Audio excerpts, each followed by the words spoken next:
I want to start off just by recognizing 9/11, and came in this morning and the scoreboard had this waving flag on the Jumbotron, and our ROTC was marching every step in Carter-Finley Stadium. And over the loudspeaker, they were saying the names of many of the people that were lost on that tragic day, and really just, take a minute to remember that.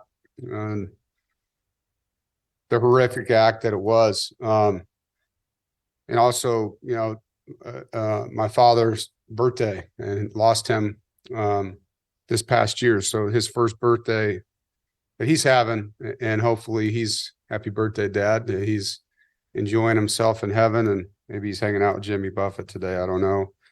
But,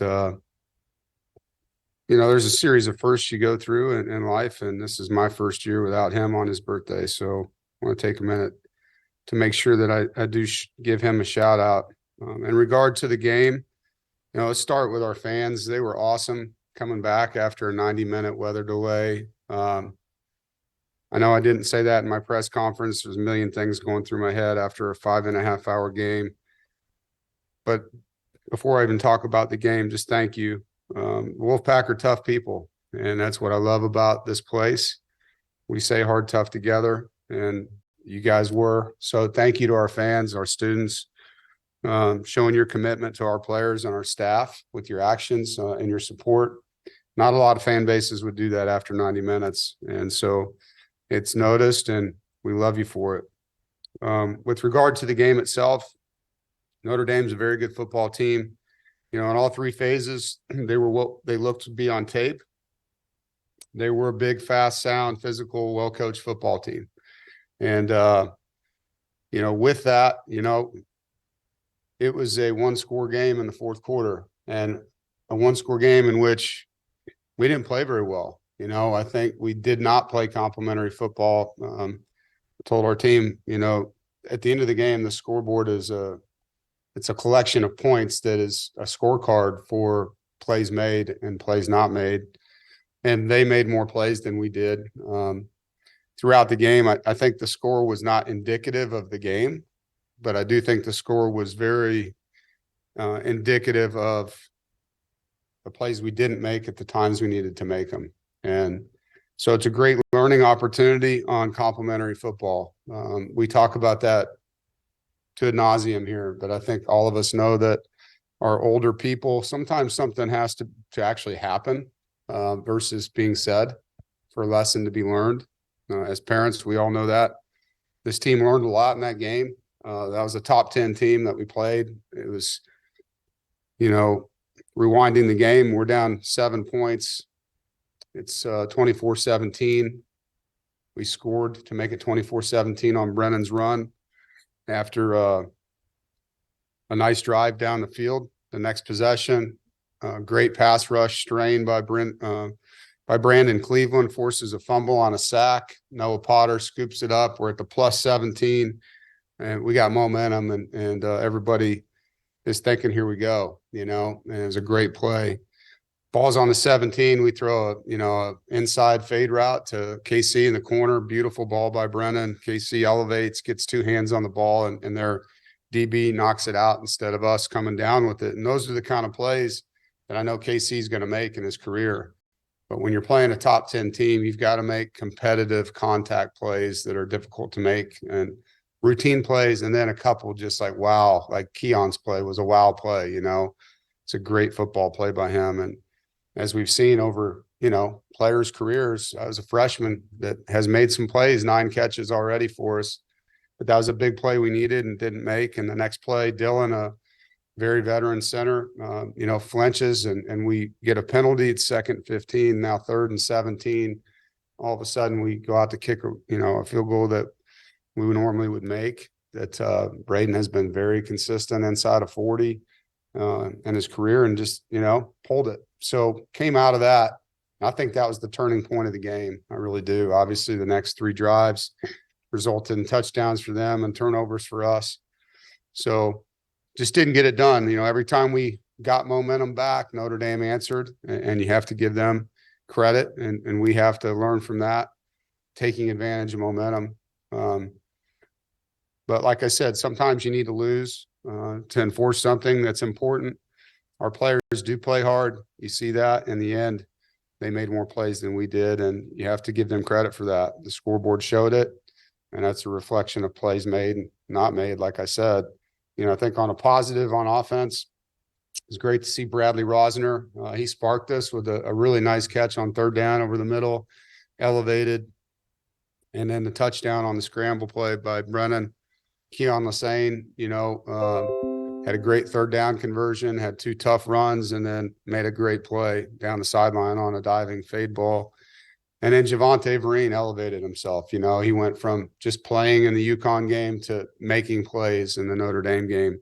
So that was growth, playmaking ability that we can build on. We were 2 of 2 on short yardage. That was an area that we were wanting to be better in, and we were. We increased our explosive plays from 4 to 9 in that game. And so, again, area we wanted to be better at. Negatives, we didn't capitalize on field position in the first half. The defense really did a good job setting up the offense in the first half with some shorter fields that we didn't score.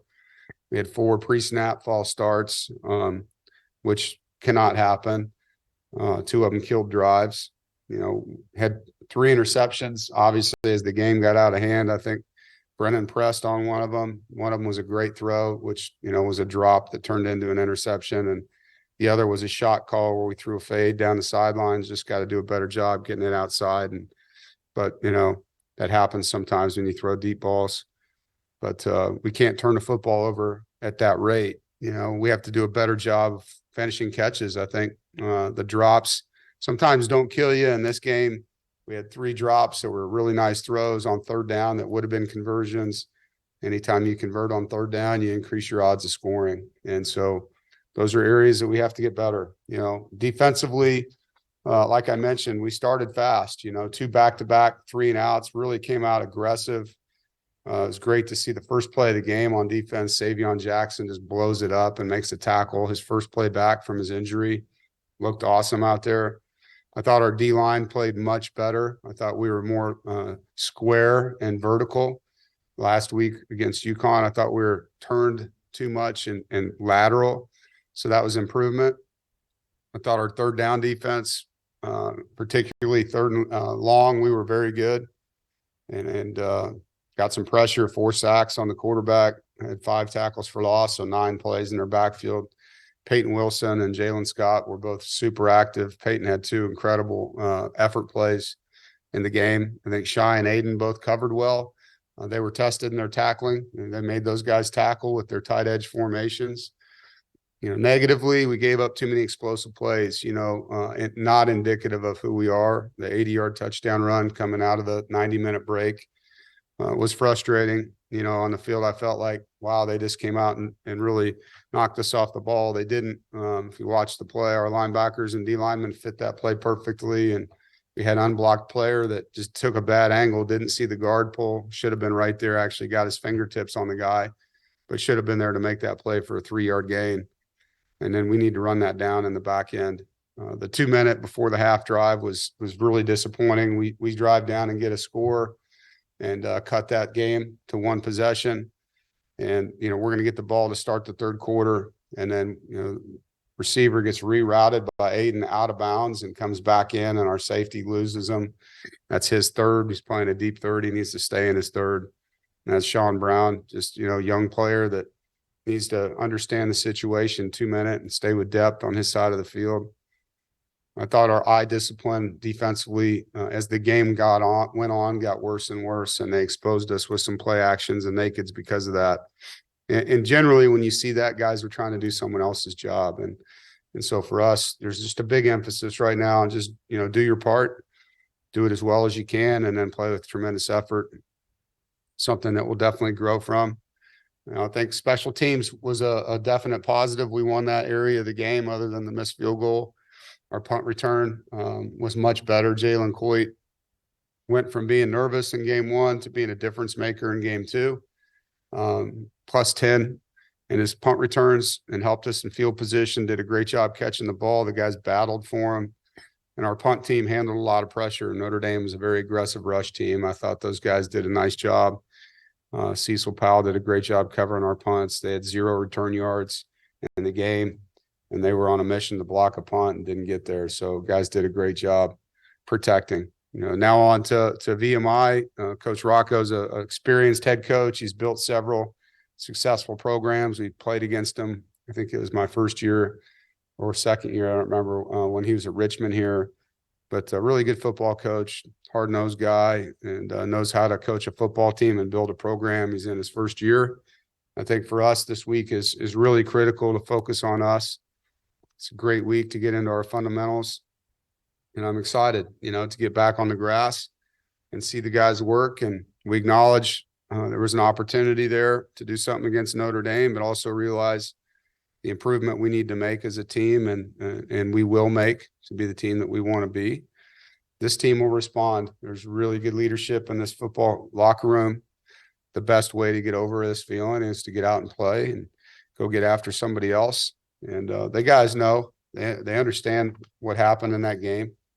There was a true sense of anger in the team room yesterday because they know that they let one go and that they're better, than they showed in that game. And so it's exciting to get out with a team like that and fight, face of adversity, fight harder and get after it. And, on a health note, just do want to make note of this. It was on the depth chart, but Jakeem Harris will be out for the year. He tore his pec in the UConn game on the 3rd play and had surgery, success.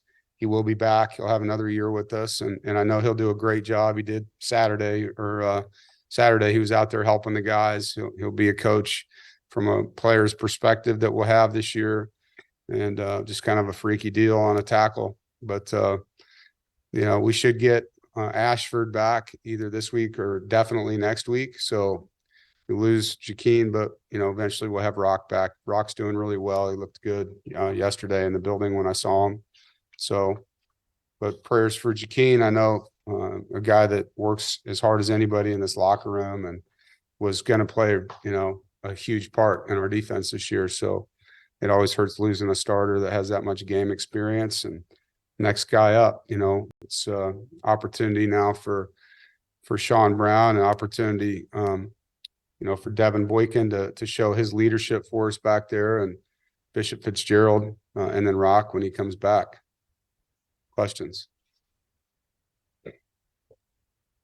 Reminder to use the raise hand emoji. Aaron Beard, do you want to start us off?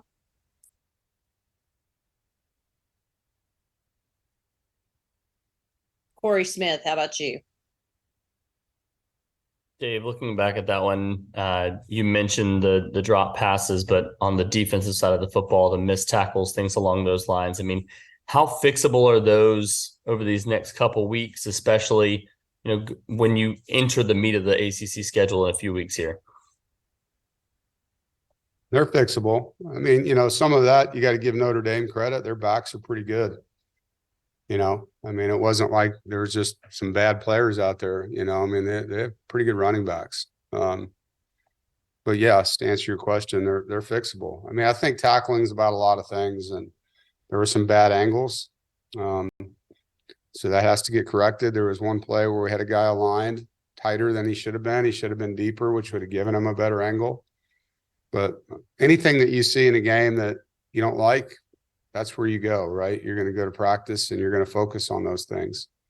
And these kids will work really hard to get better at the things that they weren't showing their best at. And so, yeah, that's an area we're going to focus a lot on. And we actually focused on it before the game too. They just made some plays. Ethan. Coach, Red Hibbler and Noah Potter made some plays against Notre Dame. Yeah. Just would you assess the play of the backup defensive lineman Saturday?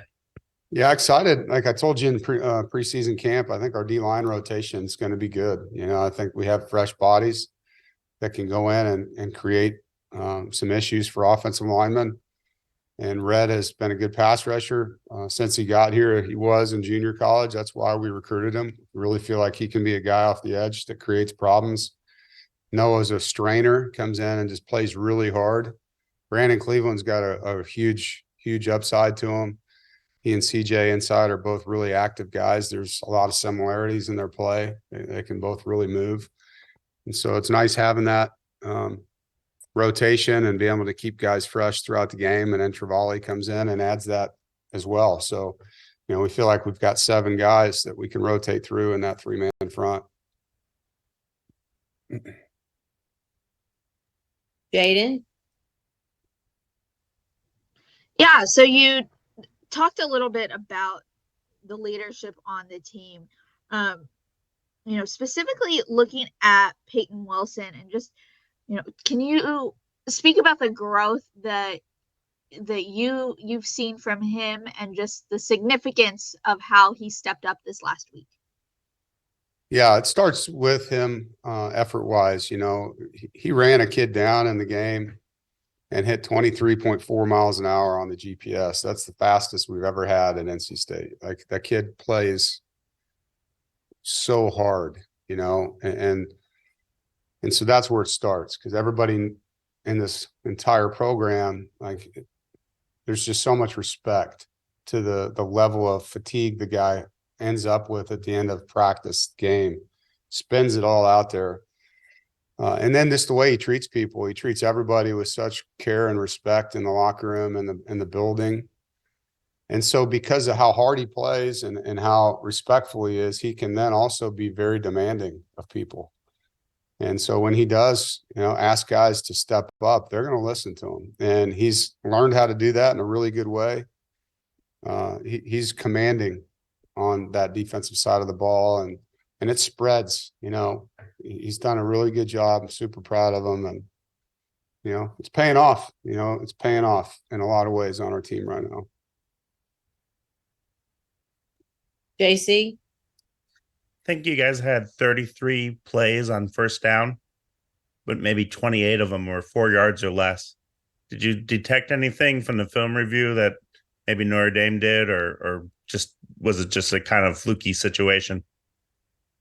Well, we got to be more efficient than that. They outperformed us in those downs. They were a 30% blitz team coming in, and they blitzed us 60% of the game. Like, they really turned up the heat in the game. And so there was a lot of adjusting going on there for a while, because that obviously wasn't what we prepared for on those downs as much.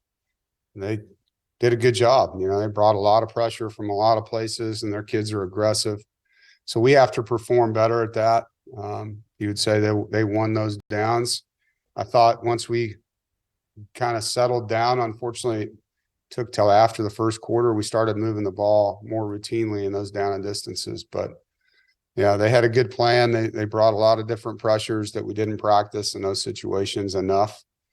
And so an area we can grow and get better. And obviously we know that opponents copy other people. So that's something we got to prepare more for moving forward. James? Dave, I believe 3 of your 4 newcomers at a wide receiver or tight end, Vereen, Casey, I'm forgetting one, Dakari, were at spring practice with you. But you saw those 3 and Rosner make plays in this game. Is that something just kind of as they continue to work through the season early and get into games, maybe more reps? Just discuss their roles kind of moving forward. Well, KC's already getting a Yeah. lot of reps. So, I don't think he needs more reps. He just needs to make some more plays, and he will. He will. As he plays more, the game will slow down for him. So, these mistakes that he's making now, they're freshman mistakes. He's going to learn and grow a lot. We all saw that through Emeka's career, how much better he got, playing from freshman year on. Unfortunately, sometimes you're going to deal with freshman mistakes when you play a freshman, and we're just going to have to accelerate his learning curve a little bit to the best of our ability. But he's playing a lot. And I think Vereen, as he continues to play better, for him, it's going to be more about playing without the ball. The better he can become a blocker. And he's gotten a lot better in that area. He can help us as a receiver and a ball catcher, and he can do a lot of things. Dakari has been injured a lot since he's been here. And so for us with him, it's more about there's still a lot to be seen as he can stay consistent in practice. He has a good skill set, and as he puts together weeks on weeks and days on days, you're going to see him move up but he's still, he missed a lot of time with hamstrings and groins and things like that. Even though he enrolled in December, he missed a lot of practice. And so now he's been back for 2 weeks consecutive. And if we can keep that trend going the right direction, that will help us with him. And Bradley just continues to impress us, so his role will continue to grow because of that. And that's the one thing about Coach and I, like, he's going to reward performers. Like, that's what he does. And he's going to continue to tweak this thing. We're still in the early stages offensively of figuring out what we are. I think, it's not there yet.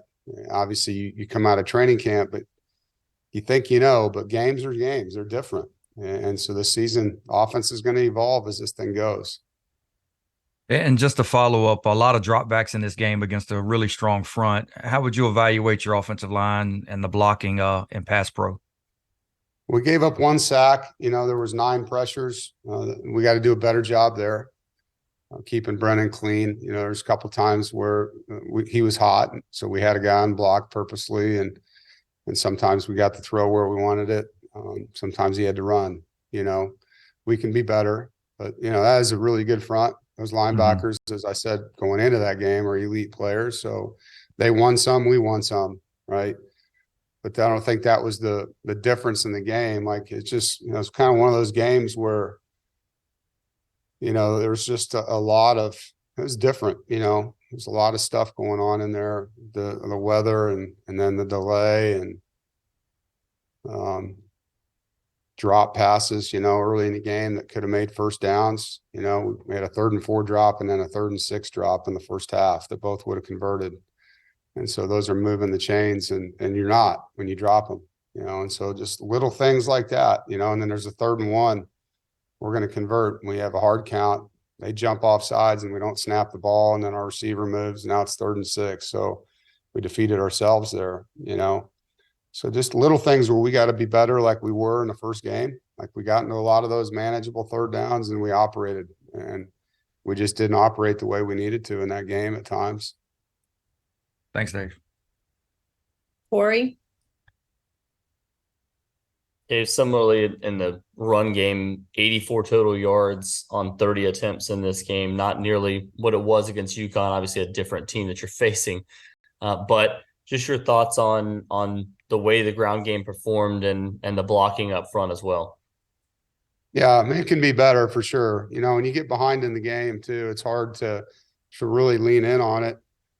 But that was a good front. They were blitzing a ton. It's a hard front to run the ball into because of that. And I think areas we got to be better up front, 100%. And there's things we can do to make it easier for them. I think they ran some good blitzes into some plays and we didn't handle them well. So it's a back and forth on that. And I think as Coach and I learns kind of what we're best at, it will help. It will help. But there are some areas, like any game, that you were pretty excited about, areas you weren't. It was good to see Kendrick Raphael get in the game, and I thought he made a really nice catch out of the backfield for a freshman to make a contact catch like that, with a hit. Showed some progress for him. I think Delbert Mims ran really hard in short yardage. I think, Jordan Houston didn't get a lot of touches, but he really protected well. I mean, they were blitzing. He was picking up guys and did a really nice job in that role for us. Michael, just only got 1 carry, was in there for a lot of the pass game.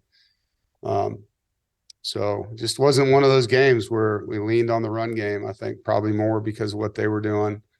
But you know how I am. I mean, that's an area I'd love to be better at. And as a follow-up, you spoke a couple times last week about Brennan, needing to let plays develop a little bit more as opposed to rolling out at times. How did you assess his ability to kind of stay back there in the pocket and let plays develop as opposed to running and carrying the football as well? I thought he did a better job of that. He took some shots in there and threw some good balls. Like, you watched the throw he made to Bradley Rosner over the middle. I mean, he's got number 8 right in his chin and actually hits him right as it's thrown. And that's a beautiful ball. He threw a pretty seam ball to Porter that, we dropped, threw a really pretty seam ball on 3rd and 17 to KC that ended up being the interception, that went through his hands. So I thought he got better. He threw a great fade ball outside to Keon, So there was areas where I think he trusted it more in there. And then when he had to run, he ran. He scrambled around and made a great play to Bradley for the touchdown, right? So, you know, I think as the season goes, again, these are new players with him. He's getting to know these guys still, and it's a work in progress. But the kid works really hard, man. He's a guy when he gets into practice, you can see like there's one day he wasn't very accurate with some guys. The next day he comes out and he's just all over it with them. And he really takes all these things to heart. You know, you love how hard he plays. And so I think, you know, the biggest next step is just the chemistry of these receivers and not just receivers, ball catchers, because so many guys get balls thrown to them in our offense. You know, just being consistent for him and him being accurate for them and them having that, you know, really good chemistry together to make plays for each other. And it'll happen. I mean, I'm excited about the way the guys looked in the team room yesterday. There was a very, very good look, a very upset but driven look about the team. JC? You mentioned Coach Rocco earlier, and last night I looked up that Richmond box score. Some great names: Brian Sheriffs, Nicholas Sadie. You ever look back, and I'm sure in coaching years, it feels like 30 years ago, but do you ever kind of reflect back about what it was like in the beginning and where the program is now? Yeah. Was that 2013? Yeah, it was your first year. Yeah. I think. So that's 77 years ago. Dog years, right? It's a long time ago, man. Yeah, it was a nice kick by Nick Sadie to win the game. I remember pieces of that game, but that was a nice kick. We've come a long way in a million ways, you know, in a million ways, culturally, the facilities, what's happened here over, you know, a period of time, the stadium, the way the fans, I mean, every game's sold out. It's a huge thank you to our fan base, you know, the way we're recruiting. So there's just a lot of things to be grateful for. A lot of hard work has gone into it, and there's a lot of great days to come. Yeah, are there any other questions for Coach? All right, Coach, thank you. And just everybody on here, since the next 2 games following this weekend are going to be Friday games, our press conference next Monday and the following Monday will be at 6 p.m. I'll email you and remind you, but 6 p.m. the next 2 weeks. All right. Thanks, everybody. Thanks, Coach. Yep.